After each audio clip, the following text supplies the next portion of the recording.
Bonjour à tous, soyez les bienvenus dans le Pourquoi du Comment qui continue de vous accompagner tout au long de votre carême. Alors, promis, vous ne verrez rien dans cette émission qui puisse vous tenter. Ni nourriture, ni alcool, ni images de fêtes endiablées, rien du tout. C'est pas du tout le genre de la maison en plus. Non. En revanche, vous savez que le carême est une période de 40 jours avant Pâques, sans compter les dimanches bien sûr, et qui fait écho au combat du Christ contre les tentations du diable dans le désert. Et bien justement, dans ce nouvel épisode, je vous propose d'explorer quelques expressions diablement intéressantes et quelques objets qui font référence à cette figure du mal. Il faut d'abord savoir que le mot « diable » vient du grec ancien « diabolos », qui signifie « celui qui divise », « celui qui désunit ». C'est pourquoi dans le langage courant, on parle de quelqu'un de diabolique, pour parler d'un manipulateur qui laisse parler ce qu'il a de plus mauvais.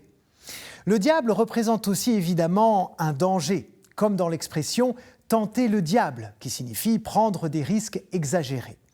Et c'est un danger qui peut surprendre à tout instant, d'où l'idée de jaillir comme un diable de sa boîte.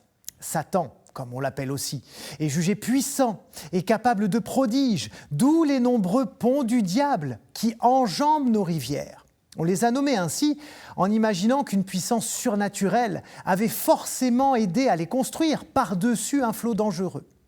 Et plusieurs légendes racontent qu'il s'agit de l'œuvre du diable lui-même qui aurait accepté de bâtir le pont en exigeant l'âme de la première personne qui le traverserait en retour.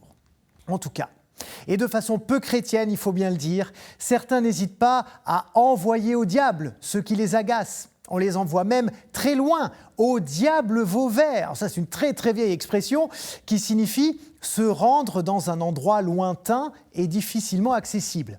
Elle fait référence au château de Vauvert, construit par le roi Robert le Pieux, qui se situait dans un vallon de vignes appelé le Val Vert et qui correspond à l'actuel jardin du Luxembourg à Paris. La légende raconte que des actes blasphématoires y étaient commis et que le diable y habitait depuis que Robert le Pieux avait été excommunié pour des raisons politiques par le pape Grégoire V. Il y a d'ailleurs une autre explication qu'il faut aller chercher, en Camargue cette fois, au cœur de la petite ville de Vauvert. C'est une bourgade située sur le chemin de Saint-Jacques-de-Compostelle, où les pèlerins avaient l'occasion de découvrir des scénettes bibliques jouées dans la rue, où le diable avait une place importante. On venait ainsi de toute l'Europe pour assister à ces spectacles, d'où l'expression. L'utilisation du mot « diable » révèle ainsi la manière dont nous nous le sommes représentés. La Bible, dans ce domaine, parle d'un ange noir aux ailes crochues ou d'une bête immonde avec un corps de bouc et plusieurs têtes. Mais l'image qui s'est imposée aujourd'hui est celle d'un homme rouge avec des cornes, une queue pointue et un trident. C'est pourquoi on a nommé diable ce chariot très utile qui est souvent bleu ou rouge et qui a toujours ses deux cornes pour décupler nos forces et soulever l'insoulevable.